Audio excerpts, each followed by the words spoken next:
जय हिंद साथियों, जैसा कि हम आपको वर्णमाला बता चुके हैं, वर्णमाला जो है आपका समाप्त हो चुका है टॉपिक।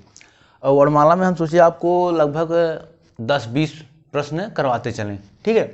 तो आज हम चलते हैं। पहले को देखिए, हम महत्वपूर्ण क्वेश्चन आपके लिए करवाएंगे, जो यूपीपी में आने लायक होगा वही क्वेश्चन हम आपको इसमें प्रश्नोत्तरी भाग 1 में करवा रहे हैं। लगभग 10-15 प्रश्नोत्तरी आपको करवाएंगे, जिससे आपके पूरा व्याकरण से आपका प्रश्न फंस जाए, ठीक है। तो आज पहले क्वेश्चन पे चलते हैं।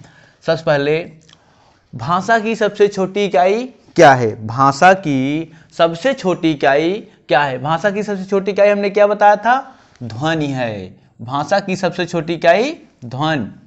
फिर दूसरे क्वेश्चन पे चलते हैं। वर्ण के भेद, वर्ण के भेद कितने हैं भैया? वर्ण के भेद 2 हैं, एक स्वर है, एक व्यंजन। कौन कौन? वर्ण के 2 भेद, एक स्वर एक व्यंजन। ये देखिए, वर्ण के 2 भेद, स्वर और व्यंजन।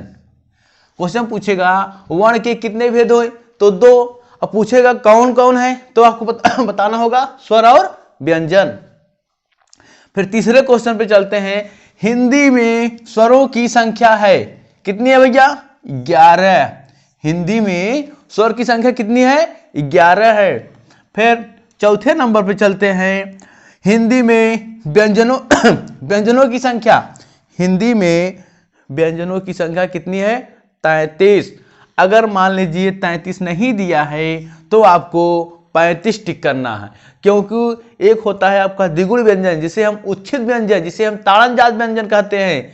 द्विगुण व्यंजन यही है ना आपका ये और ये आपका द्विगुण व्यंजन है। इसे हम ताड़नजात भी कहते हैं, उच्छिद व्यंजन भी कहते हैं और द्विगुण व्यंजन कहते हैं, ठीक है।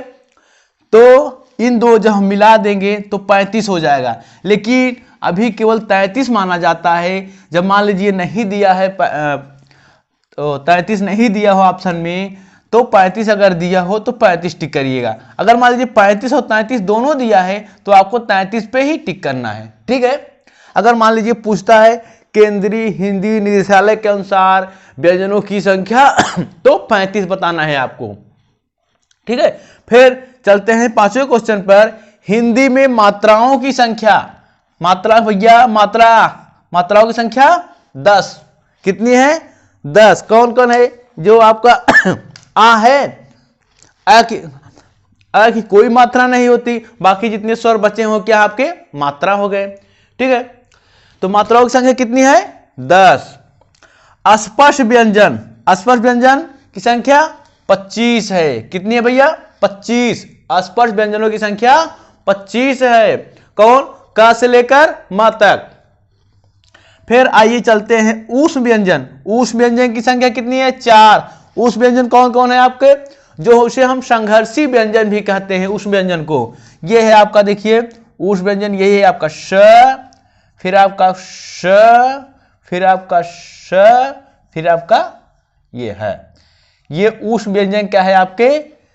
4 है। कितनी भैया ऊष्म व्यंजन संख्या? 4। कौन कौन? श श श है। ये आपके 4 ऊष्म व्यंजन हैं, ठीक है।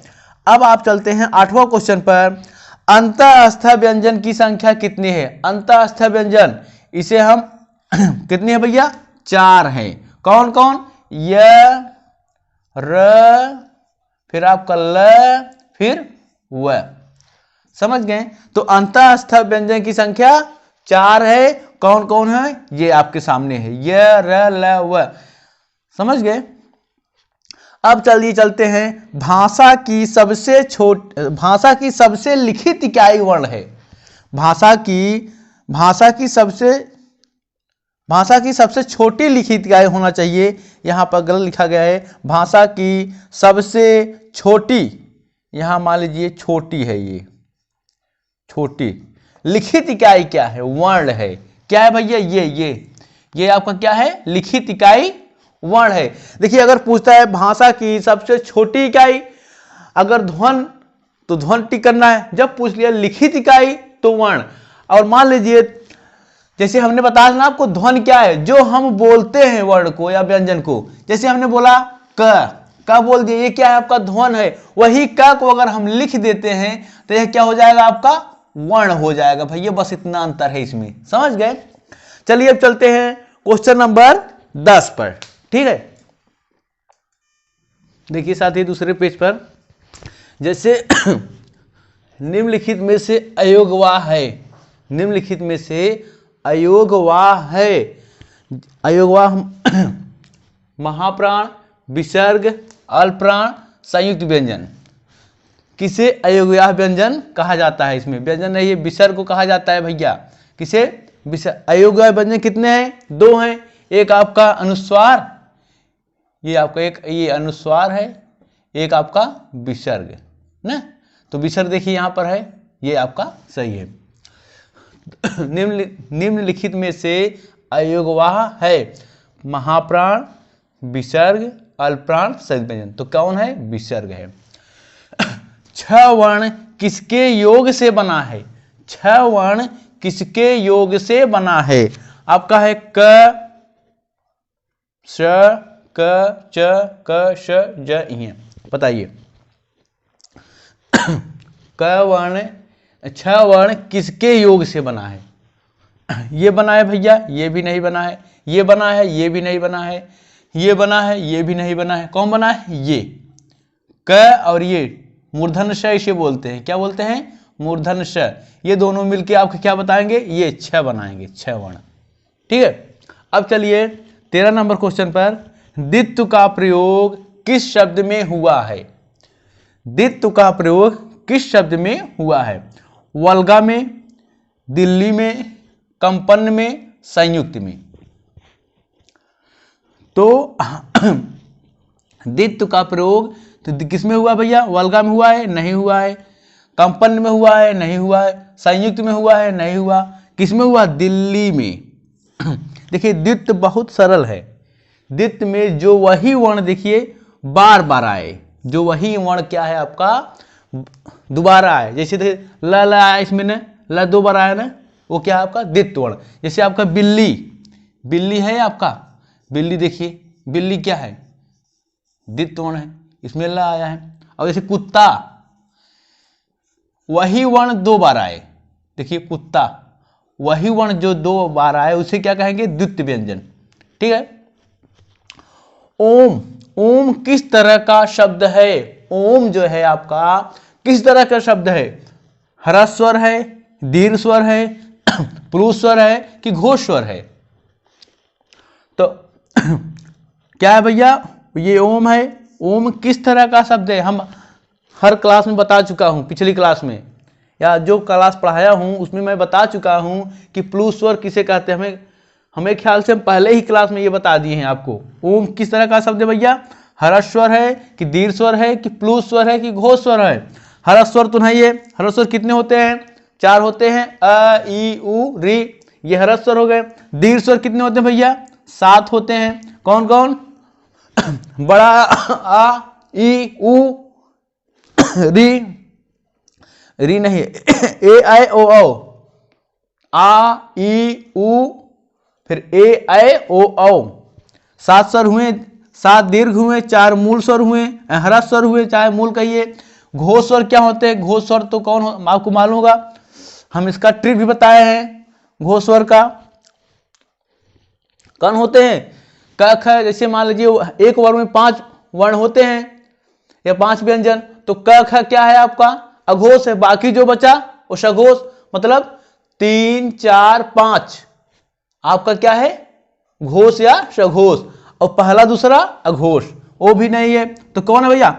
जिसमें उच्चारण करते समय 3 गुना समय लगे उसे हम क्या कहते हैं? प्लुत स्वर कहते हैं। क्या कहते हैं भैया? प्लुत स्वर। ये देखिए छत्रंगीय स्वर है, छत्रंगीय स्वर है। मूल स्वर है कि अनुस्वार है कि संयुक्त व्यंजन है कि संयुक्त स्वर है? मूल स्वर तो है नहीं, मूल स्वर बता चुके हैं, ये 4 होते हैं, अ, ई, उ, री ना।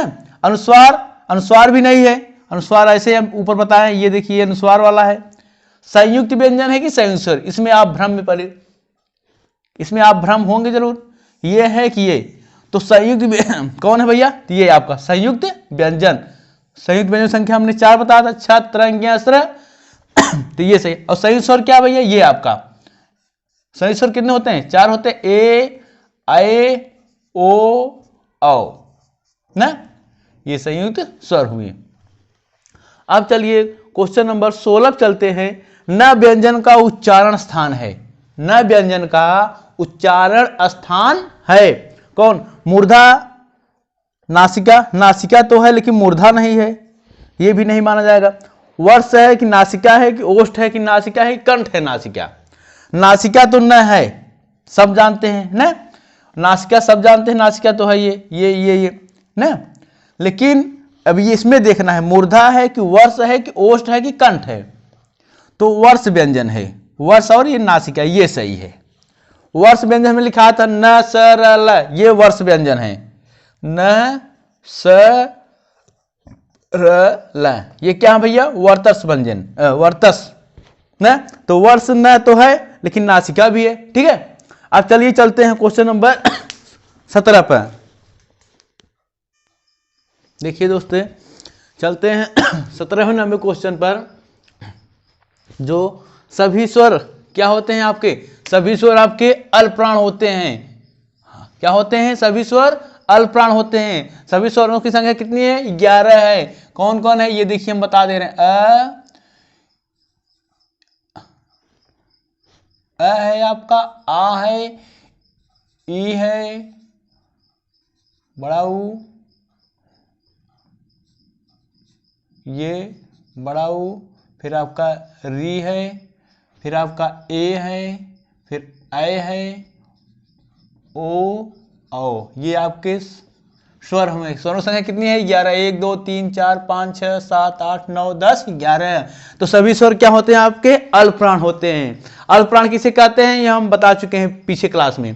ठीक है, एक बात हम बताएं आपसे, ये ध्यान दीजिए, जो हम प्रश्नोत्तरी करा रहे हैं या उत्तर प्रदेश पुलिस बहुत महत्वपूर्ण क्वेश्चन हम बता रहे हैं।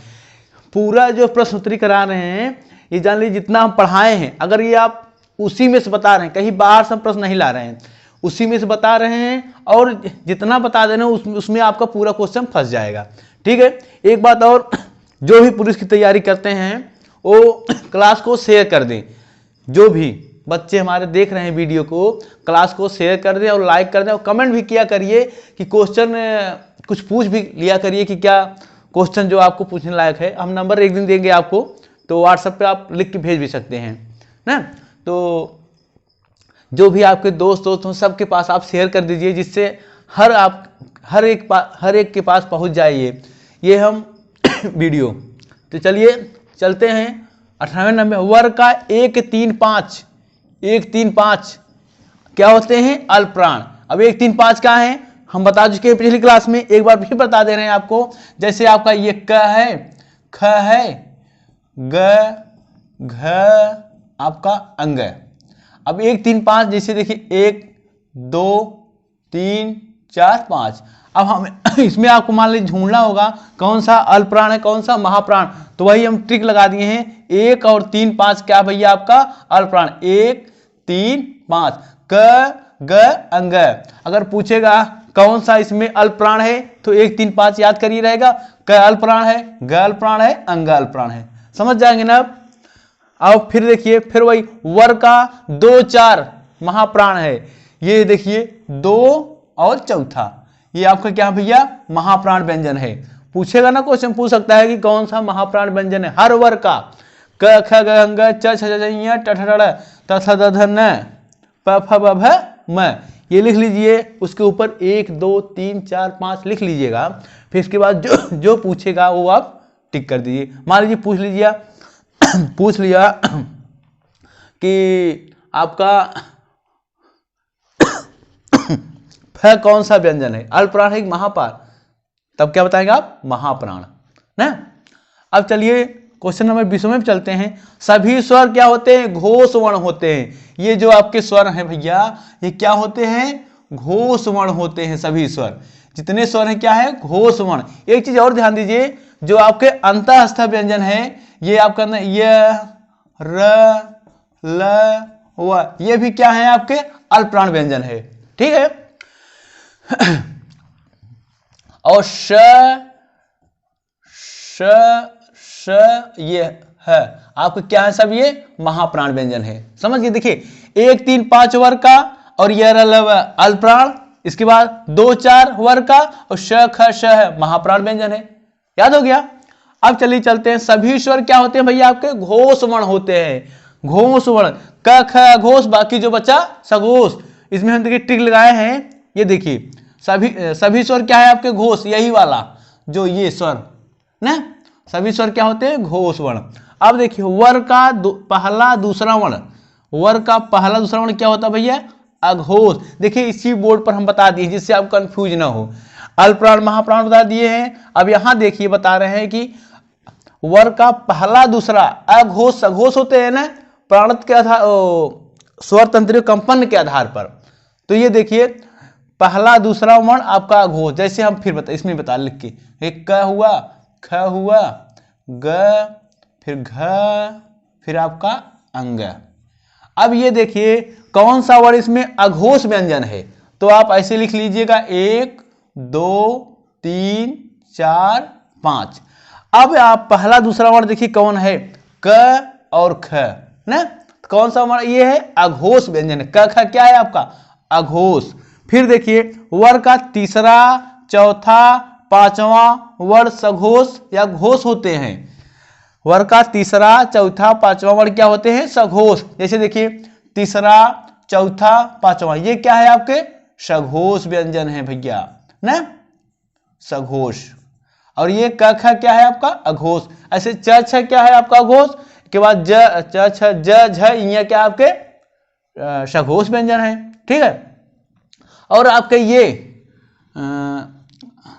ये आपका श, ध्यान दीजिए श, फिर आपका ये श ख श, ये भी तीनों आपकी जो है सघोष अघोष व्यंजन है। और तीसरा, चौथा, पांचवा क्या है आपका, ये सघोष व्यंजन है, श ख श, और इसमें य और र, ल और आपका व क्या है आपका, ये सघोष या घोष व्यंजन है। ध्यान, ये आप बार बार वीडियो देख लीजिएगा तो आपको समझ में आ जाएगा। अब देखिए विपरीत स्वर क्या है, विपरीत स्वर आ है। कौन है भैया, आ। अर्ध विपरीत स्वर अए आओ, क्या है, अर्ध विपरीत स्वर क्या भैया, अए आओ। ये दोनों जो विपरीत स्वर उसे कहते हैं जो हम उच्चारण करते हैं मुख से, मुखाकृत के आधार पर, जिसमें हमारा मुख पूरा खुल जाए, उसे हम विपरीत स्वर कहते हैं। जैसे आ, ये विपरीत स्वर। अर्ध विपरीत जो विपरीत से थोड़ा कम खुले उसे हम अर्ध विपरीत स्वर कहते हैं, जैसे अए आओ। ठीक है। ऐसे अब संवृत स्वर देखिए, जो मुख आपका, मुंह हमारा न के बराबर खुले, जैसे ई उ, ये क्या है आपका, संवृत स्वर है भैया ना। अर्ध विपरीत क्या है, जो संवृत से थोड़ा हल्का खुले ना, उसे अ ए ओ। ठीक है। आज के लिए बस इतना ही। अब आगे हम फिर क्लास पढ़ाएंगे, इसके बाद फिर प्रश्न हम करवाएंगे। लगभग 20 या 30 क्वेश्चन हर टॉपिक पढ़ाने के बाद हम कराएंगे। ठीक है, धन्यवाद। आज के लिए बस इतना ही। जय हिंद।